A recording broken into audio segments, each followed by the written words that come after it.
morning. Welcome back to another episode of Breakdowns for Breakfast. I am your host, Danger, and joining me is Monster. Say hi, Monster. Hello. Good morning. Yes. So on this episode of Breakdowns for Breakfast, we are going to be talking Silent Planet's album, Superbloom, released November 3rd, 2023. So a much newer album for the show. I think this may be the newest album that we have talked about on this show. So, Monster, give me your knowledge of Silent Planet before I propose that we talk about this album. Due to my YouTube rabbit holes and Spotify algorithms, I bet I've heard a song or two, but I wouldn't know. As far as that goes, I would say I came in completely blind to it. And I would say not only is this one of the newest albums we've done in EW, but this is also one of the newest albums in you that we've done. This is what I'd like to affectionately refer to as new. This is new. Yeah. So I actually classify this as electronic gent. Yeah. So that's the thing. To me, like, this sounds like that more modern flavor of nu metal that has like modern metalcore production, but it has those nu metal kind of riffs. But now that sort of has morphed into, like you said, gent and kind of stuff. The thing that kind of keeps me from really being able to enjoy this album, though, is that production. Because some of these bands, like when we talk about like Bad Omens and Nightclub Core, they add those synth and that layer to give it this musical atmosphere. These guys are using synth and sound effects to create almost like a video game theatrical atmosphere that I like sometimes. And then other times I'm like, do we really have to have all the buttons pressed at once? Like, I'm hearing 12 distinct different things and I'm tired. Okay, so I'm going to gush on this album a bit because there is not much about this album that I don't like. Cool. So this is a big step from what they were doing before, because before what they were doing is a much more straightforward metalcore sound. And I can believe that. And this is, kind of a big sidestep for them into the more electronic sound. But I understand what you're saying, that it does become tiring at a certain point. But part of that to me is that, or part of what helps on this album, I don't know why I was struggling over those words a bit. What helps on this album is the songs aren't super long on this album. And it's not a very long album overall. I mean, the longest track on this album is 5 minutes, 2 seconds, and that's the closer.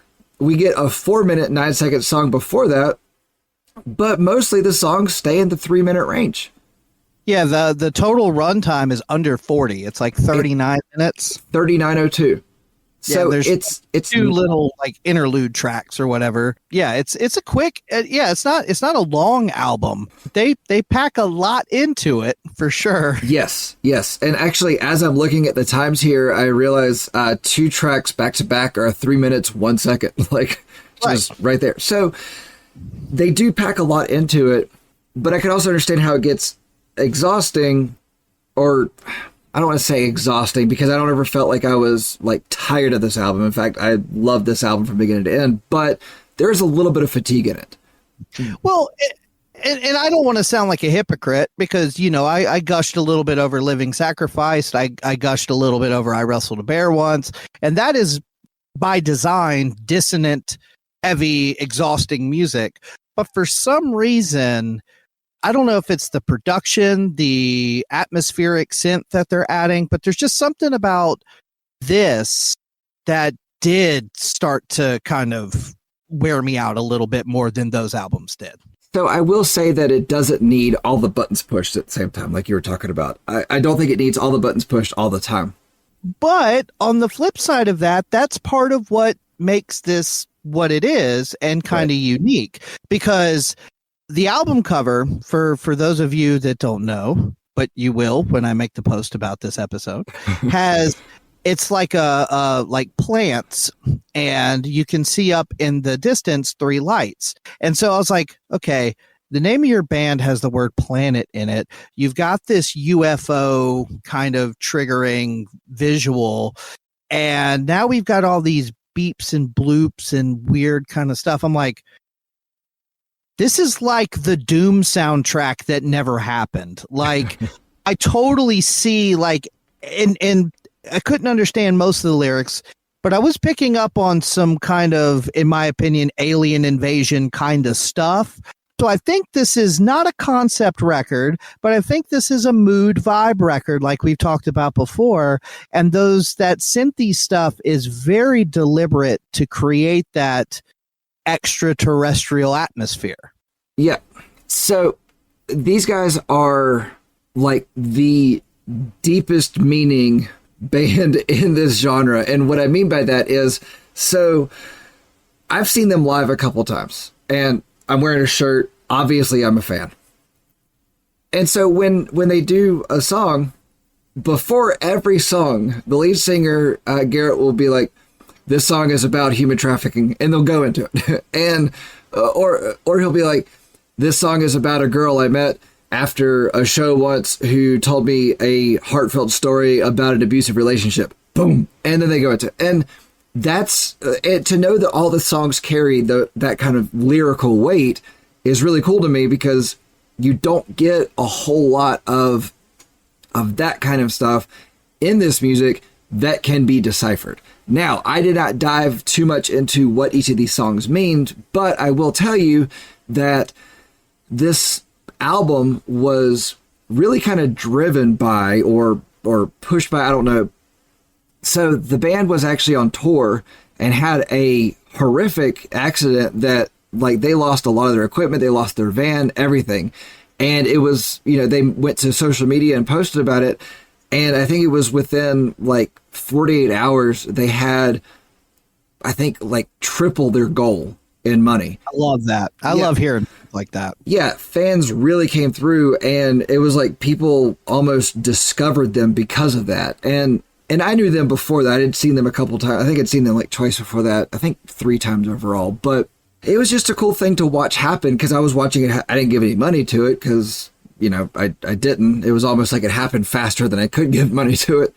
But it was just this thing where it's like all of your songs have this lyrical weight and meaning to them. And then this album is carried by this thing. So I think it's great to have all of that with it. And I know that you keep taking a breath and opening your mouth like you want to say something, but Superbloom has to do with flowers blooming, and I think California specifically. So I don't know if that has something to do with what the album cover is. I didn't do a lot of diving into what it was, because I didn't want the meaning of what this album is and what the songs are to kind of taint my thoughts on this album for this episode. Well, as I was going to say, as far as the extraterrestrial thing, the alien invasion reference, I was going to name 1 or 2, and then I realized every single name of every single song has some kind of space reference to it. So I really do think that's what they're shooting for, at least on the surface. Now, that's not to say that this album is a concept record about alien invaders. I'm not saying that, but I'm saying that they're using that imagery to push what they want to push lyrically. And quick side question, and you might not have a definitive answer. I just happened to notice clean lyrics. They're on Solid State. They seem like nice boys. Are they a Christian band? I did digging on this a while ago, and the answer from Garrett, lead singer, is no. The statement I read from him was he is a Christian. Another guy in the band who he wouldn't identify because he was like, it's not mine to put out there. He was like, another guy in the band is a Christian. We write songs with great meaning to them, but we're not a Christian band. We go on tour with bands that aren't Christian bands. And so, he was like, if people want to read into us as that, so, with your exhausted sigh that you gave, go ahead and read into it. But no, they're not a Christian band. And he was saying that not being a Christian band allows them to write a non-Christian song. And that's the classic we're a Christian band, but we're too scared to say it answer. Yeah, we're Christians and we write lyrics from that mindset, but we don't want the label of Christian band. Like, I don't know where the myth got started that if you're a quote unquote Christian band, every song has to have praise and worship lyrics. That's I've never thought that was the case. I mean, even the most popular ones, POD, Skillet, Flyleaf, the ones that you like are household names, not every single song is a praise and worship Jesus anthem. A lot of those songs are about dark, depressing nonsense, and so be it. Hey, not taking anything away from his answer. If that's, the honest answer, good for them. But I hear that answer a lot. And I think for a lot of younger kids that are being told Christianity is dumb and you're carrying around your Bible in middle school, you get picked on and stuff. If some of these bands would just flat out say, yeah, we are a Christian band and we're good enough to play on secular tours in these big events, and because we can back it up, I think that would do some good instead of that kind of an answer. Okay, so just to give the answer from Garrett Russell, I'll just read the statement that's on Wikipedia that he gave to Metal Ejection. It's a little bit lengthy, so sit with me. I'll tell you point blank for the record, we've never considered ourselves a Christian metal band, and the perception that we are a Christian metal band has definitely made our lives harder. We get passed up on tours because they don't want to be associated with us because of that label. I'm not ashamed of being called a Christian because I am a Christian, and I'm open about that. However, our band doesn't feel like our songs only pertain to Christian, both typically and lyrically. And I don't think you have to be a Christian to understand our songs. If anything, we kind of get a backlash from Christians sometimes because we ask more questions than provide answers. A hallmark of typical Christian music is pretending to have answers. I don't pretend to have answers. I have ideas that I'm open to share about my life experiences and why I'm a Christian and what Jesus means to me. Because I love and do that, I'm only interested in doing that if you're interested in me doing that. I'm not really interested in making you understand that. Not all guys in my band are Christian either. We are super open about that. It is a good question and it comes up a lot. I've seen consistently that people don't want to hear our music because of the Christian label. I think it's a bummer that people are that closed off to music. Honestly, I love music too much. A band could be a Satanist and I just want to hear the music. It's unfortunate that people played that game. And we've talked about this on other episodes. It's the music entertainment industry, the music business, and the way you are marketed is a huge part of that. Right. And he flat out just said that if we market, just the thought that we could potentially be a Christian band has hurt our bottom line. So we are not one. Please don't call us one. We don't want you to call us one. And I'm not saying he said anything wrong, and right. That sounded like a very genuine, honest answer. So, but I think kind of back to like we said about Memphis Mayfire and, some of these other bands that don't necessarily advertise it.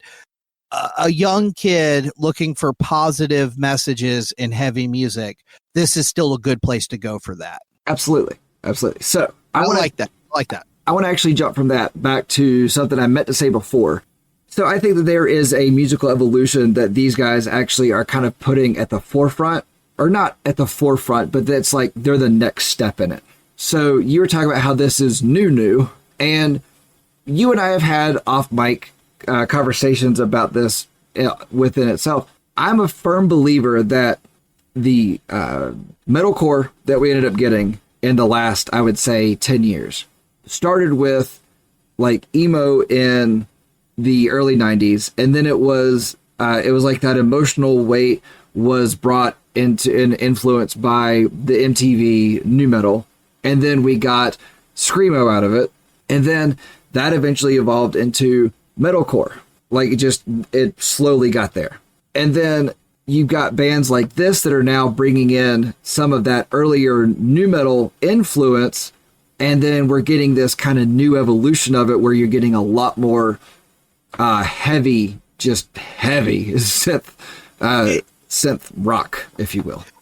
Yeah, like this to me, like if you isolate the guitar riffs, which you would have to peel back about 24 layers of other stuff to get to them, have a lot of new metal influence. But it's detuned, which is more like modern gent and metalcore. And then it also has that modern production on top of it. That guitar tone is very specific to this era of metalcore, new metal, gent, all that. But what I will compliment them on is every one of these bands that has that like NEW in you, new, often borrows heavily the most from Deftones. Because I think Deftones are one of the few new metal bands that has sort of paved their own way and have not really stuck to the new metal sound, but have always had elements of it and have created a very, lustrous career and are held in pretty high esteem. And these guys have a lot of Deftones in there for sure. There's parts where his name's Garrett. Mm-hmm. There's parts. Garrett Russell. Okay. 2 first names. I love it. Yeah. Where he sounds like if you blindfolded me and asked me to guess, I might say Chino Marino. Like he has very similar vocal patterns. Now, the cool thing is, though, I hear a lot of other new metal influences in there, too. And when we get to them, I'll bring them up because there are new metal influences I don't hear as much in some of the other modern new adjacent bands. So I halfway mostly agree with you. There is a lot of Deftones influence on it. And we've said this a couple times before that if you want to hear our opinion on Deftones, go back and listen to the Is for TRL episode. Maybe we're should do a Deftones episode. Yep. Yeah. So, yes, there's Deftones influence, but the best parts of Deftones influence, not all the other stuff that Deftones brought to the table that makes you and I just, basically everything Deftones did on like the good parts of Adrenaline. Yeah, but just that. Honestly, like White Pony era Chino smooth vocal I hear a lot of that in here, and I'm still good up to White Pony, and honestly, Around the Fur, their second record, is probably my favorite Deftones album. It's not a bad album. It's just not my favorite. My favorite's Adrenaline. So yeah, Adrenaline's raw and ugly, and it's a lot of fun. And then that whole first stretch is I'm pretty good with. Yeah. But anyway. I digress. When we get to some of these moments, I'll bring them up, but there's a couple other bands that, okay, you want to split hairs. Maybe they aren't 100% new metal, but they were bands that were always in the same conversation as the big new metal bands, toured with a lot of the big new metal bands. So when we get to those songs and those moments, I'll bring that up. Okay, so this album was their first album with their new bass player, Nick Pocock. Honestly, I think he brought good things to it, but I don't think he brought anything, revolutionary and stellar to it. But, they needed a new bass player, so Nick filled the role. But I will say that Garrett actually did a lot more clean vocals on this album than he has in the past. And so I think it was an interesting choice. And I didn't always love it, but I never hated it. Let's put it that way. I honestly don't think I could do less clean vocals. There's something about his scream that it's almost too powerful. It's almost too big and strong, because I think that's part of where it weighs you down is you've got the very detuned guitars. They do a lot of these riffs that do these dive bombs where it kind of makes the guitar go, ow. Yeah. And so you've got the screaming, you've got the ounds, and you feel like you're being dragged down like with it. And sometimes it's okay, and sometimes you're nodding your head, you don't even notice it. And then other times, like when it's the third time I've listened to a song because I'm trying to write notes, and I'm like, stop, it hurts. But it hurts in a good way. It's like when you got a bruise and you keep pushing, you go, that hurts, but I like it. Yeah, sure, whatever you say. Okay, so let's go ahead and get to it. So I'm going to be up front. There's not a lot on this album that I don't like. That's fine. Yeah. I will be here to bring you back down to reality. And I will be here to bring you. Shut up. Okay, so, all right. I will be here to bring you to shut up. Yeah. Let's get that on a t-shirt. Okay, actually, that may not be the worst shirt. So, track 1, Lights Off the Lost Coast.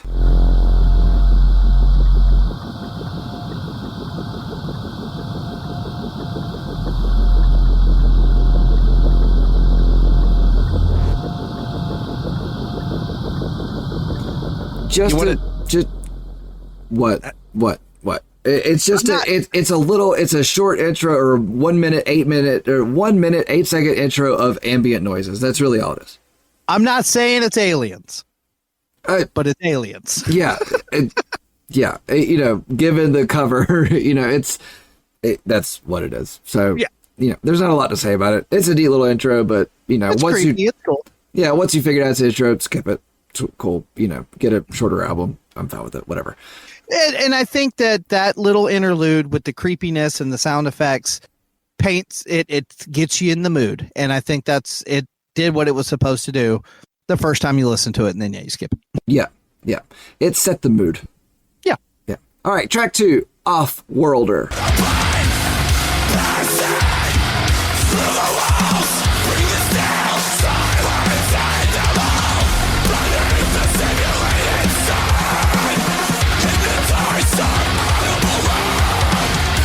Which Off-Worlder is a hard word to pronounce, like a hard word to put together. Like it just doesn't, your mouth doesn't make it happen. A lot of vowels in there. Yeah. So, all right.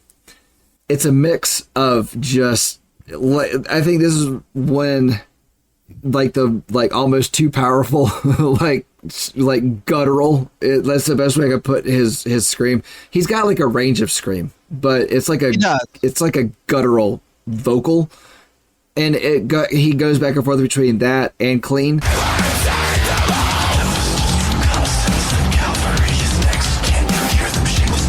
Which I thought was good. But even within his unclean vocals, he still has this like guttural scream growl thing going on. And I liked it.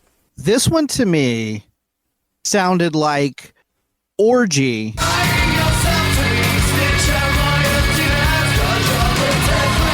If Mick Gordon was their guitar player.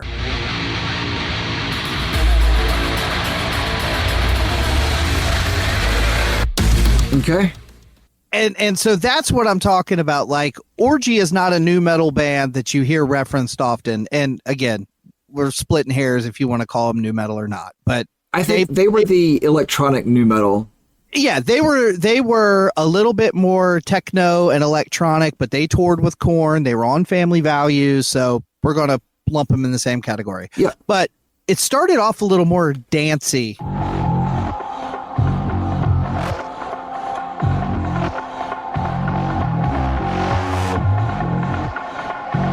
And, you know, I was expecting, no offense, that I've noticed a trend with you.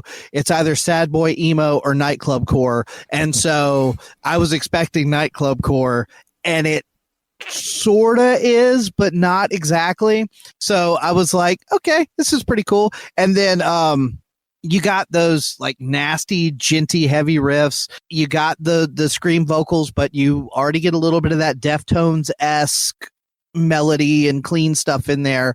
And then there's this part that starts around 2:13 that sounds exactly like it could be from the Doom 2016 soundtrack.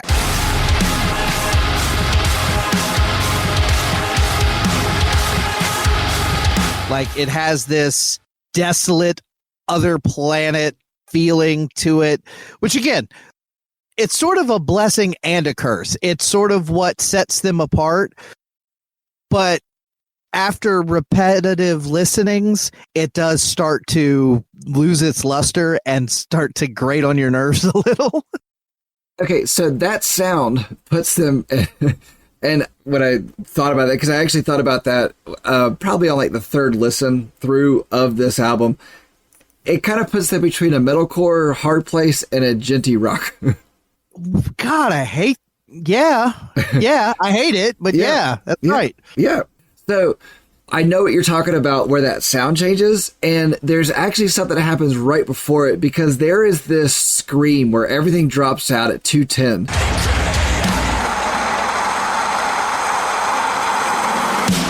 It is just nasty. And then it goes into that next part. So it's like that scream kind of separated the two parts of things.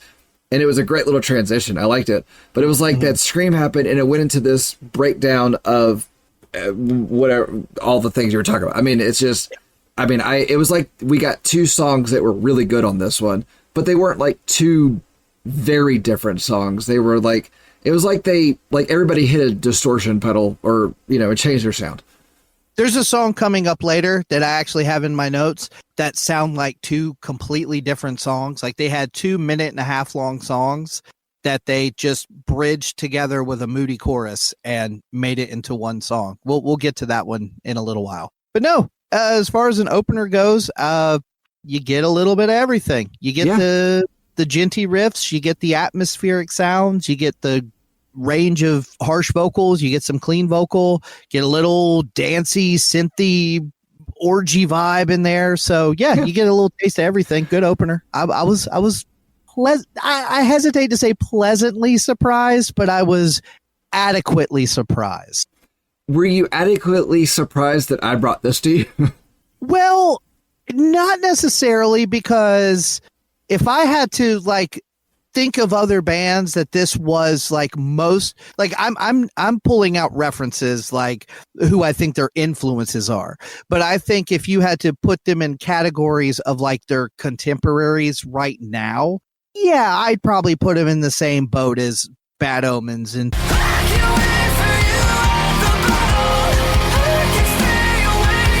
Thornhill and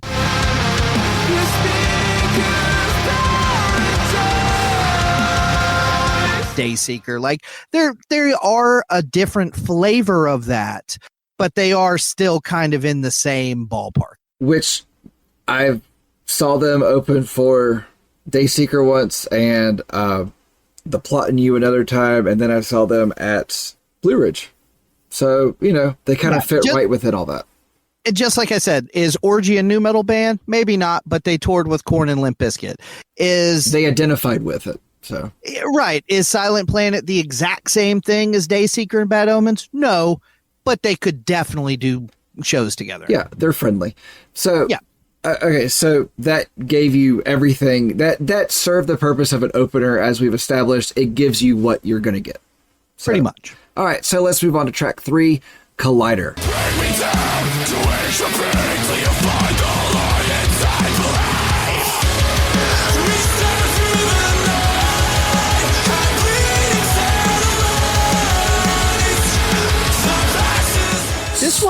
This one starts off more straightforward, which I thought was, interesting. I guess, put it this way. The first song starts more with the synthy atmosphere.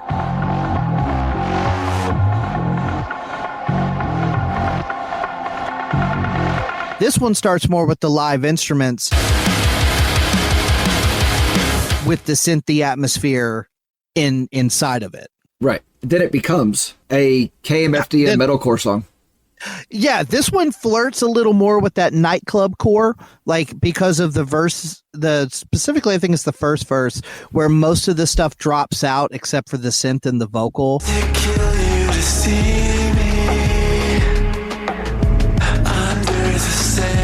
And it has that sort of moody, like I said, nightclub core vibe. But then this is the song with that dive bomb guitar riff.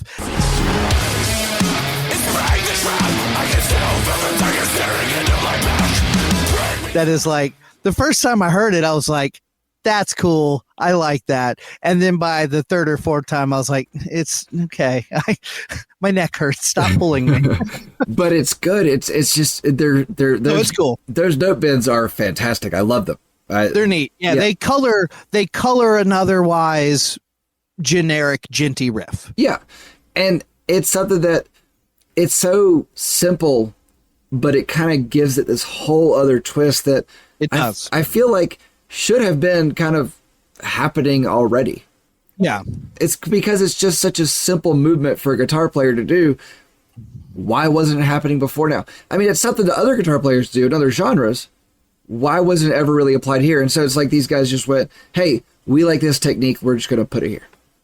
There's all kinds of pedals and different kinds of guitars and different gauge strings and all kinds of tricks you can do. But generally speaking, if you're a low tuned band, your strings are naturally a little bit looser than if you're in standard tuning. It's easier to bend like out of key, which is in this case works really well. Oh yeah. I like that. So he definitely shows more of his clean vocals here, but it's like this feels like a clean vocal with the techno backdrop with a little bit of unclean as far as vocals go. And I will say, I do like the riff. I do like kind of the tempo changes. I don't love the chorus.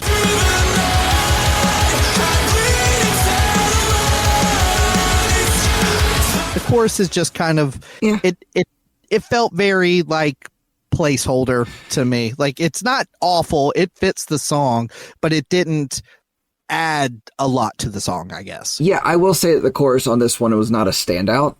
Yeah. The rest of the song is, though. You know, the chorus was very kind of cookie cutter for this album, if that makes sense. You know, so I don't know. Let's move on to track 4, Euphoria.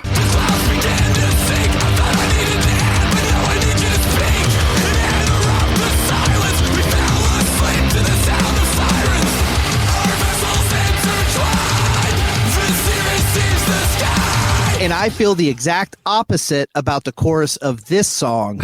It gives me all the feels, and I love it.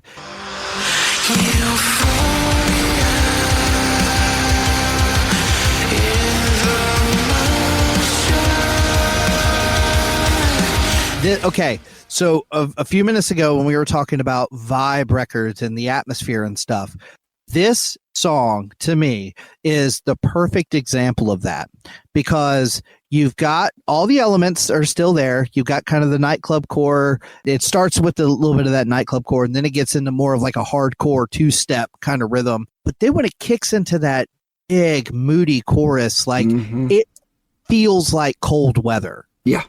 Like it feels like it creates an atmosphere so well that I think a lot of other bands can't accomplish. Yeah. This one is really, really nice. I like the song a lot. And then just the cherry on top, there's even a little bit of like record scratching, pick scratching on the strings thrown in there near the end. Just the chef's kiss. This is my favorite song on the album. It's a damn good song on this album. Like this was one of those that made me get chills, and I liked it. And part of the chills came from, it feels like one complete song. It doesn't feel like disjointed, like, hey, we like these parts of these songs, we're going to jam it together. No, it felt like a song, 3 minutes, 39 seconds with movements and feeling changes, because you do get the feelings you were talking about, but then you get this part where like his vocals kind of, you know, go out for a minute, but then they return almost further back in the mix.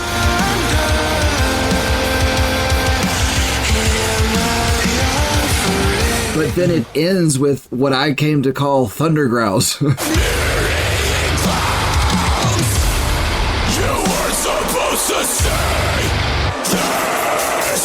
And it's like it's like it ended with the song made you feel cold and like you wanted to put on a hoodie, and then it ended with this like, I don't know, like this like, I want to go beat something up, but I want to also hug it. You know, like, as Tyler Durden said, I wanted to destroy something beautiful. I felt like destroying something beautiful. And then proceeded to kick Jared Leto's ass. And you know what? He deserved it. This to me, I think is like if someone said, okay, I already listened to all of these bands. Why do I need to listen to Silent Planet? What do they bring that these other bands don't have? This song. This is the song I would play. Yeah. Because it's familiar sonically, but they're obviously putting their own unique stamp on it. And I thought, this was a cool one. So again, this album is quite different from what they were doing before. What they were doing before was really good. You know, I really enjoyed what they were doing before. In fact, actually, at Blue Ridge. We had never seen them before, and I'd heard them several times. And the lady was like, we were waiting for them, and she was like, "What are we waiting for these guys for? Are they even heavy?" I was like, "Yeah, just wait." And then, and they produced this, like, I don't want to say very stock like metalcore sound, but it was this really good metalcore sound with the weight of the lyrical content. But then they come out with this, and it was like, what happened? I like the way this is going. Yeah. So this was a musical evolution for them that worked so well.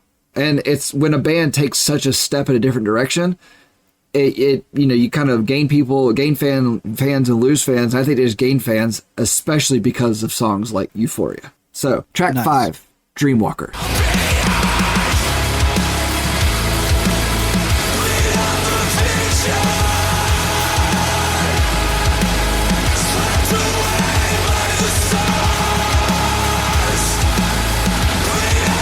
There's a big guy standing outside this song that says, "Welcome to New Metalville."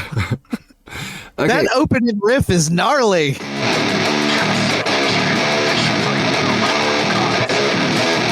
Yeah, it's that opening riff is gnarly. You're right. It's dirty. It's fun. It's good. You're right. This was a new metal track here. Well, okay. So yes, I am having fun. The first half of the song, 100%. But here's the thing. This is the song that, to me, sounded like two completely different songs.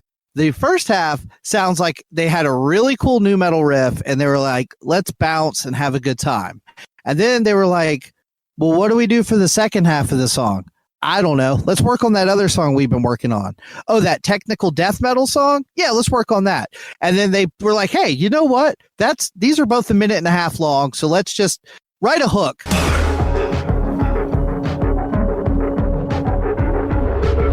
Stick them together. It'll be fine. I think it is fine. Like, yeah. I like the first half way more because that's just more my speed.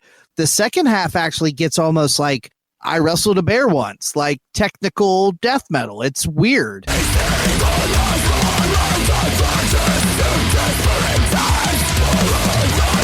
I don't hate it. I just like the first half better. And it feels a little bit disjointed. Okay, so I know exactly what you're talking about.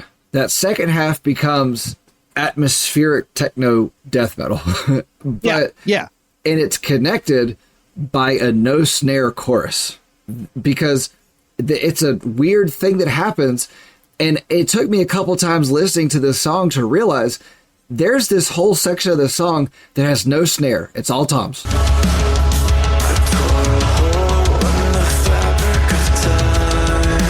Weird. I didn't even notice. Yeah, and it was really cool. And I gotta go back and listen for that. And it's like that's what connects the two parts of things. And it was almost like every time I noticed that something happened, but it was like not until I stopped and really like tried to find what it was that happened that it was like, wait a second, there's no snare here. It's like there's no snare or cymbals at all. No snare, but is there any tambourine? No, there is no tambourine anywhere on this album. You shut your face. No tambourine. And I am thankful for that. And maybe that's why I like this album so much. I'm sure it contributed. Yeah, it definitely didn't hurt it. Yeah.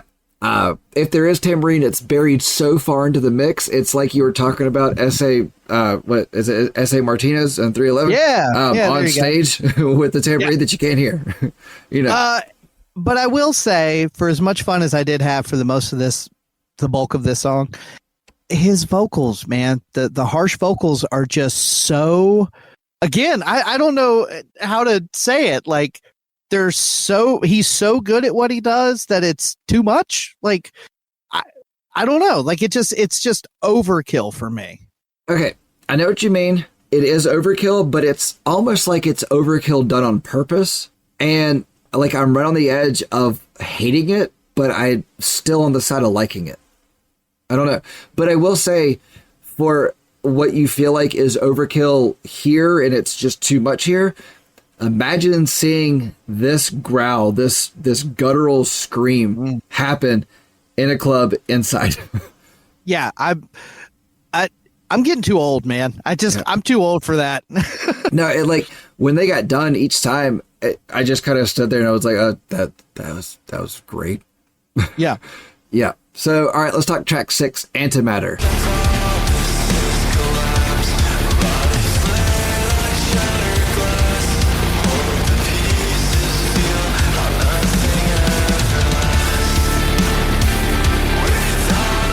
Okay, I don't have many notes on this. I got 2 notes on this. This is one of the more atmospheric tracks on the album, and then can a song get better? Or can a song start better? Sorry.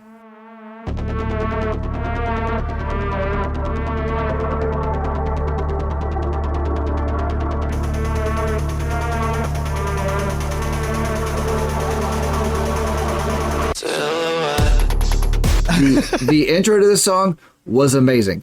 The rest of the song kind of fell apart, but I kind of feel like the rest of the song was, I don't want to say this one was a filler, but that intro, so good. So after the onslaught, that was the end of Dreamwalker, I was glad that Antimatter started the way it did. And I agree with you. I think the intro was cool. It's all synthy and everything. The first verse is pretty cool. And then I like the little chugs, like the syncopated chugs thrown on top of it.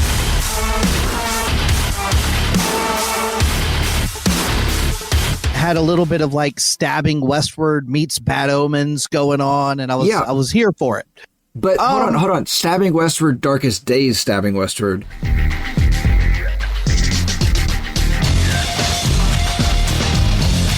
Okay, for clarification's sake, when I say Stabbing Westward, I am specifically referring to Darkest Days era because that's the only Stabbing Westward that really matters. We'll have to do that album because I loved that album. That's going to be a gush episode for both of us.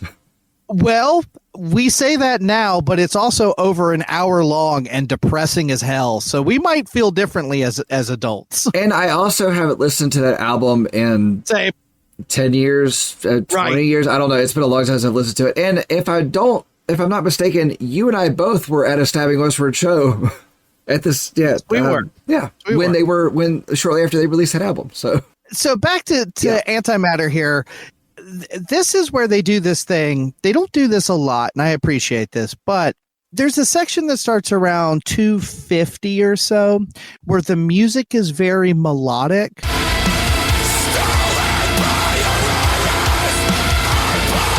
But he's screaming on top of it.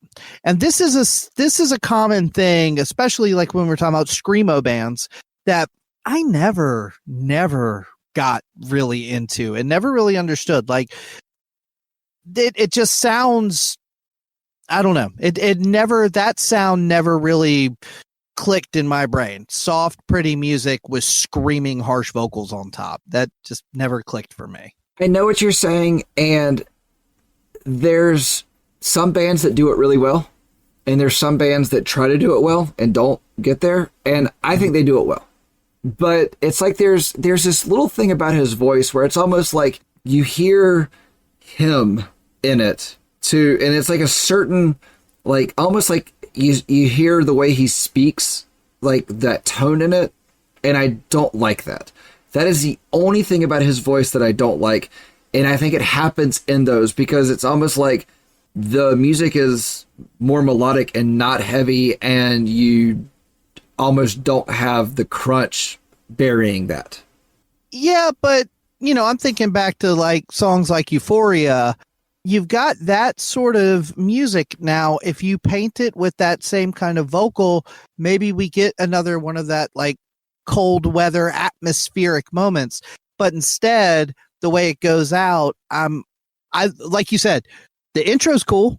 I like the whole first verse, but then it starts to just like kind of go downhill as the song goes longer. Yeah, and I'm going to stick with what I said before about it's not, I don't feel like this is a filler song. I don't really feel like there's filler on this album at all. I feel like every move is intentional, but I feel like this was an intentional move that just didn't play out. I don't feel like the delivery was quite there on this one. At least not for us. As I've said on many other albums, this song might be the most important song in your life, and good for you. But for you and I, meh. Yeah. So let's talk about track 7, period signal colon.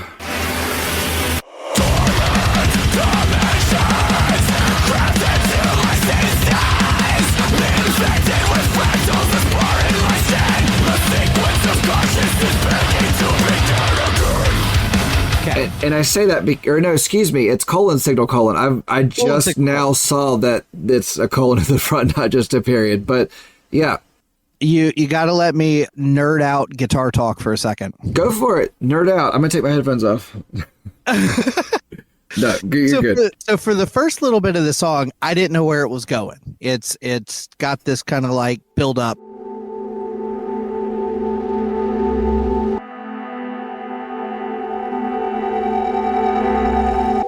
And then this real heavy, chuggy, syncopated riff comes in.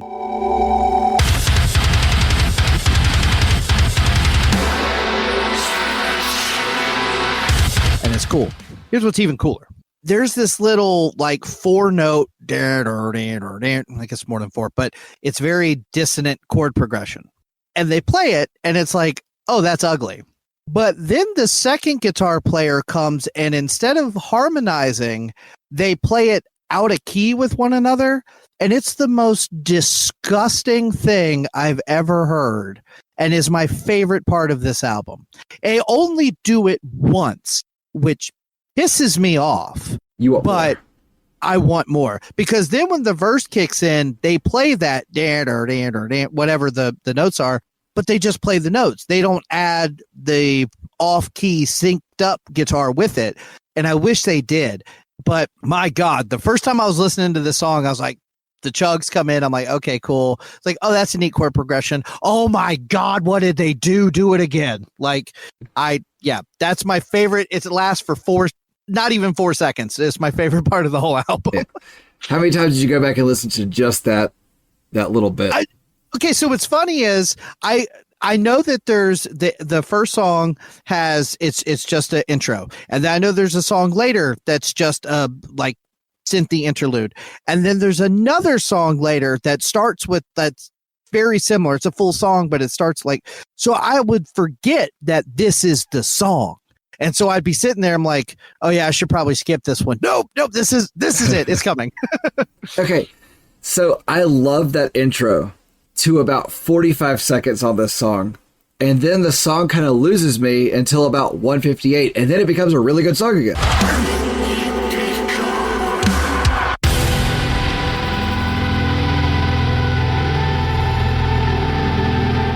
I don't know if that little bit, because I don't know the nerdy guitar tech stuff like you do. I know a little bit of it, but you know. The what you're saying is like the thing that happens right before like the song kicks in. Yeah. Like right before his vocals and the whole thing gets rolling proper is the ugly guitar thing. Okay. So I think you're probably into it. Correct me if I'm wrong, because this is sort of how I was. Once the vocals kick in, I'm less into it. Okay. I did put down that this track does have a bit of a disjointed, muddy mess to it that also works. So maybe that was part of it and I never knew it. I don't know. Well, and then too, like we talked about on Antimatter, it goes into this weird, like ethereal, atmospheric thing around the 2-minute mark.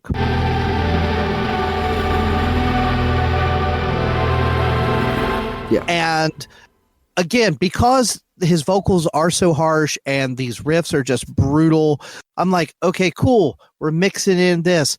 But then he starts screaming on top of the pretty stuff again.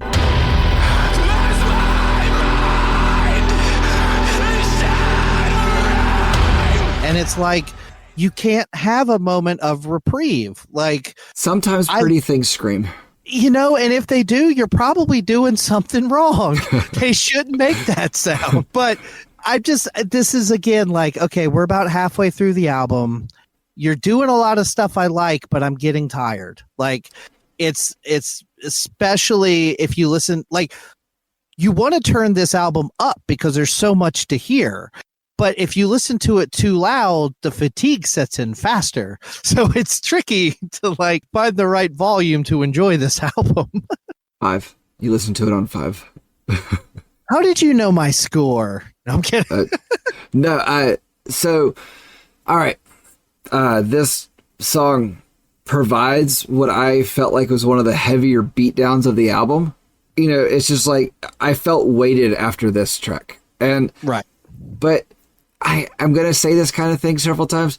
I felt weighted in the best way because outside of that 45 seconds to 158, I love this track. I mean, it gives us, his hush cleans with dirty, just dirty guttural vocals on top of these like mechanized beats that are just muddy and genty and disjointed. I love the whole thing, except for 45 to 158. Well, like I said, that little guitar riff is my absolute favorite part of the album. There's a lot in this song that I like, but to your point, I'm just tired when it's over. I do feel like this is one of those bands that, I don't know what they did leading up to the release of the record, but this feels like one of those bands that releases a song and then a couple weeks go by, they release another song, because one song at a time, this is great. But when you're listening to them back to back to back, even though it's not a long record, I think that's where the fatigue starts to get you. Okay. I mean, that's fine. But you know who doesn't feel fatigue? The drummer, because he does stop and go bass drum this entire time, like double bass, like just it'll brrr, brrr, like it just kind of stop and go. I don't know. Yeah. That kind of caught my ear as like that makes me like kind of have trouble finding it. Trouble finding that rhythm in it. So all right, let's talk track 8, Annieruok. There's nothing left for me.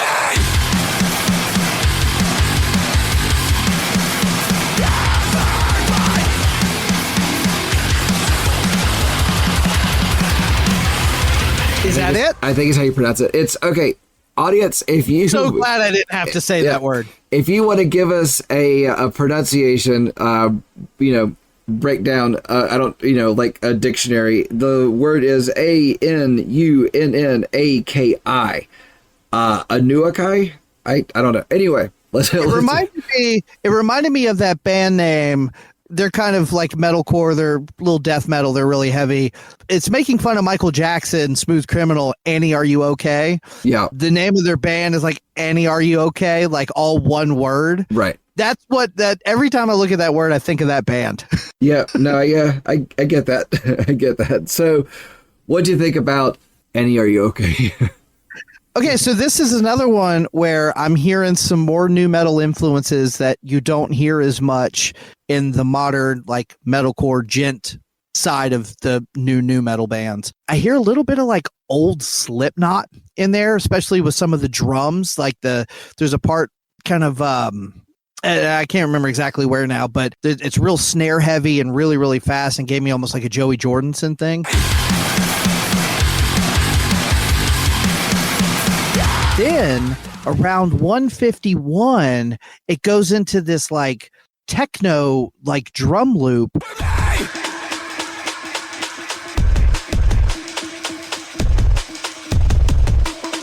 That was giving me like pitch shifter Fear Factory vibes, which again, like very cool to see a modern band reaching to those influences as opposed to the same old Deftones, Linkin Park. Well, there's a lot of bleeps and bloops, but this one has, I don't know, like I would almost like to hear an instrumental version of this song because again, the vocals, I don't think hurt it, but there's just a lot of neat stuff happening that it'd be cool to hear it without the vocals. Yeah, no, I thought the vocals were fine on this. I don't think this was his best vocal spot, but the best way I could put what was happening in the background was manic riffs and synth flourishes.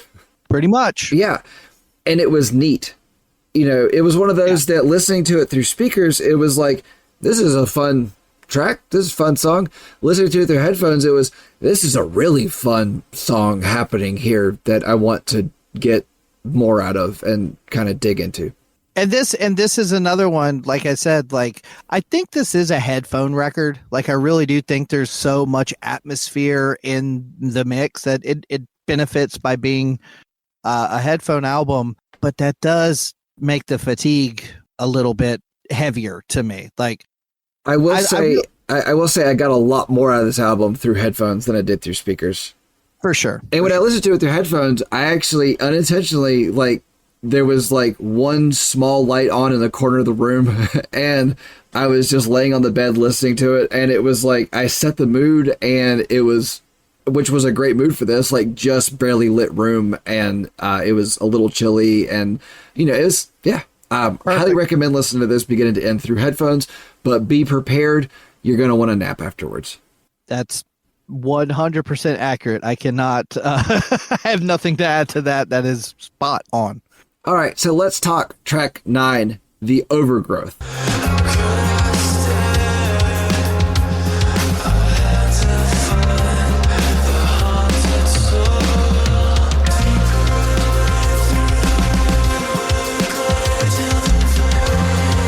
Absolutely love the intro to this song. Yes. Absolutely love it.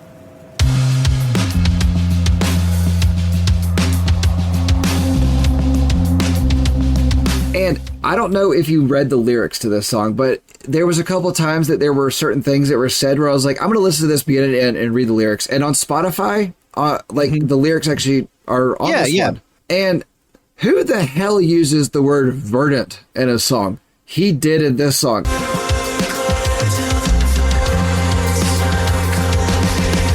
And it didn't take away from it. It's like he gave it a syllable break that just worked. There's actually a couple words in this song that caught my attention, but verdant, V-E-R-D-E-N-T, cool, I'll take it. Do you know what it means? Not off the top of my head. Okay, yeah, me neither. Okay. Verdant. Green in color. Abundant in verdure, lush with vegetation. Fresh. V-E-R-D-A-N-T. Verdant. But something else I found in reading the lyrics, this song has no chorus. This song basically just from beginning to end kind of tells a thing. I don't want to say it's a story. It's like a statement almost. It has no chorus, but the song feels complete. Well, kind of like what you were saying about the other song, both Antimatter, when you were saying how much you liked the intro and then kind of the rest of the song didn't do much for you. And then in that A word that I'm not going to, Signal, where you said that 45-second to 158, you know. So for me, I love the first part of this song. And then from about 115 on, I'm out. Like it felt like for the first minute or so, this is cool and atmospheric and unique. And then it just sort of devolves into another song that sounds like everything else on the album. Like it didn't, I had high hopes when the song started because it felt different, but then it just kind of kept doing the same things. See, I kind of felt like, yes, it felt different at the beginning, but then it felt familiar in the end. Familiar, I guess, you know, depending on your, which word you want to use. Do you want to use familiar or do you want to use repetitive? You know what I mean? Like, I'm going to use shut up. Just shut up. Which is fine. You can like the song. I don't have to like the song. I like the intro. I don't think this was a great song. I don't think this was the best song on the album by any means, but I do like this one. You know, this wasn't one that I wanted to go back to, but it was one that I didn't felt out of place at all. And it didn't feel like a filler song at all. No, it definitely fits. Like it almost fits too well for me. All right. That's fair. Yeah. So let's talk about track 10, Nexus.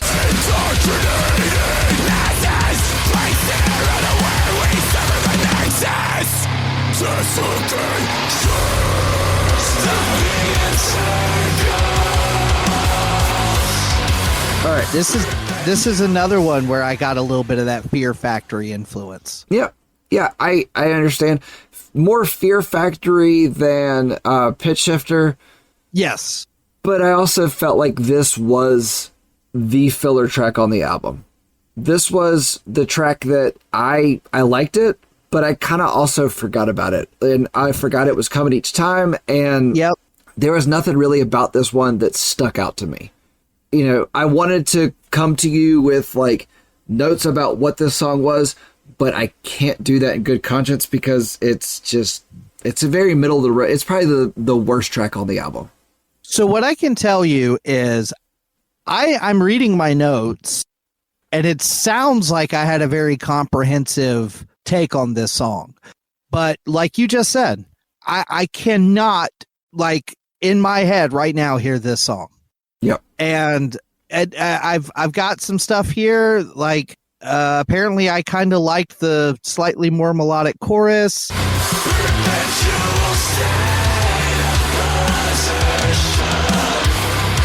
I didn't like the second verse as much as the first, and 3 minutes to end. I didn't like any of that because it sounded like too much other stuff.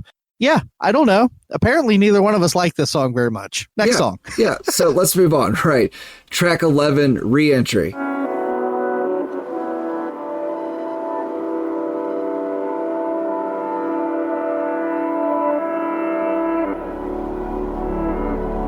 Another weird, moody instrumental for a few seconds. It's fine. Don't eat it. It's 51 seconds of ambient noise with something being played in reverse, which I kind of want to throw That's this cool. in. Yeah. So it's like there's ambient noises with something like layered on top of it that I want to put into a program and flip it and just see what it is, which I'll probably do after we record this. But it ends Let with me know what it says. Yeah, I will. It ends with a sound that kind of sort of leads into the next song. Kind of, A little sort of. bit. Yeah. Not great, but it's almost like it just kind of sets up the mood for track 12, Superbloom.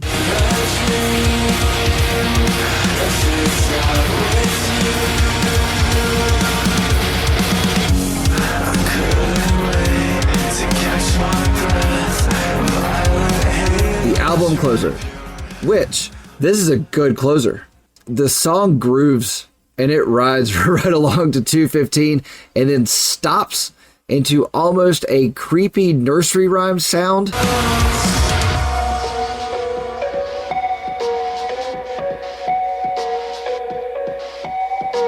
Yeah. And then Okay. it's like it lets his vocals build into this like slow scream.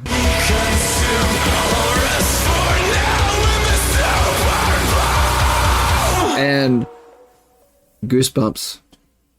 Yeah, this is another one of my favorites on the album. It's slow and melodic, but it's still driving. It's not soft. No.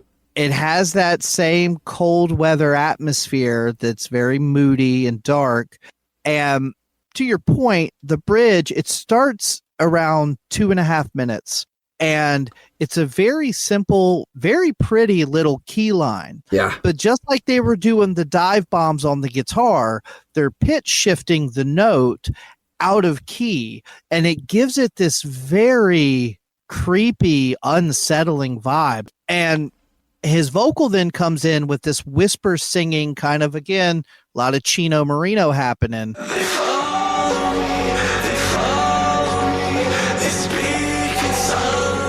It just has this mood and atmosphere. And, you know, I don't remember the lyrics exactly, but I kind of remember him saying something about like, you can hear it calling to them and reaching out to them and stuff. Again, I'm picturing people on the ground in the middle of fall looking up at a tractor beam as aliens suck them into the sky. I don't know if that's the picture they're trying to paint, but it's the one that I saw in my head, and I saw it very vividly. Yeah. This song does something that we actually mentioned in a previous episode in The Ongoing Concept, which is interesting because they went on tour with The Ongoing Concept several times in the beginning. Considering they're on the same label, it kind of makes sense. But listen to this album on a loop. Yep, I even have that in my notes. I did not get a chance to try it, but I said the wave sounds at the end of this song probably bleed perfectly into the intro of the first song. I don't want to say it's like a seamless perfect, but it's enough. Like, okay, so I'd mentioned before that I have my Spotify set to like blend over a little bit. And so I had to kind of adjust it from where it was because it was a little too much. And I had it like blend by like a second. And that was like the perfect spot because it was like the sounds just kind of meshed on top of each other. And so it's like if you listen to the album in a loop, it works. And that beginning intro makes sense. And given the fact that this album is like has the track titles that it does, it's like, okay, it kind of makes sense that it's meant to be listened to around, which really makes me want to go back and listen to track 11, Reentry, in reverse. In fact, it's 51 seconds, and I'm only going to post about 20 seconds of it in reverse right here.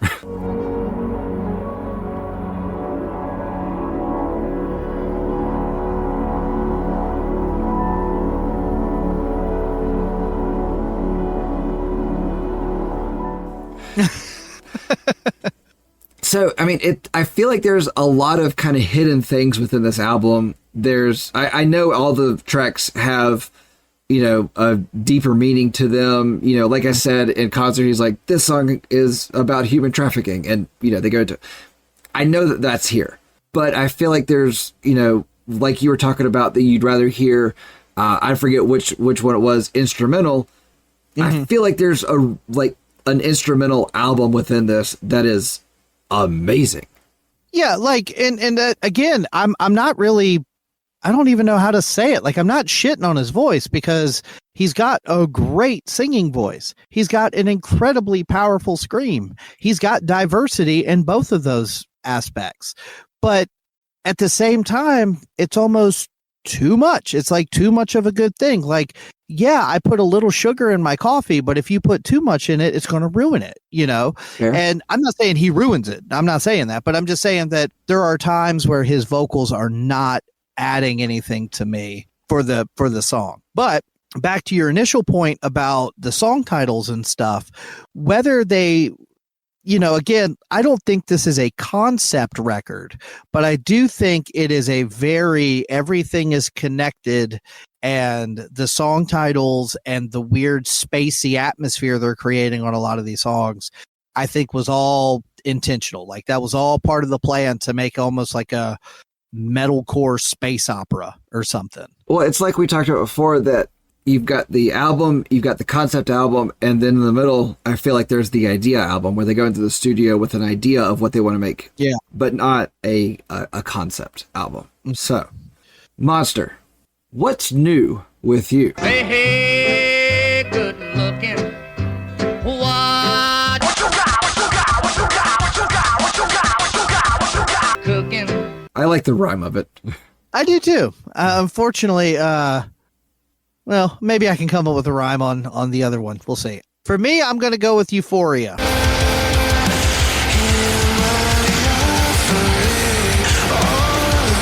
I think that there's a lot of new metal all over this album. Just about every song has a little dash of it in the mix, but this one has the oh so lovely scratchy scratch mixed in there that just really, really encapsulates that new metal vibe. The scratchy scratch. The scratchy scratch. And what's cooking? I don't want to say good looking. That's so generic. Like, what's cooking, dog? I got nothing. Yeah, that doesn't rhyme. I don't know if you know how words work, but that's not it. It doesn't rhyme and it doesn't sound good either. So yeah, no. 0 for 2. So, okay.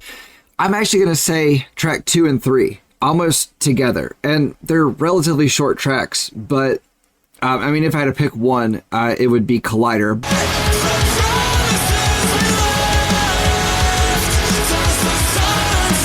But I think Offworlder and Collider actually work really well together to cook to, but then also I think they work really well together in general. Nice. So do you want to give me your closing statement?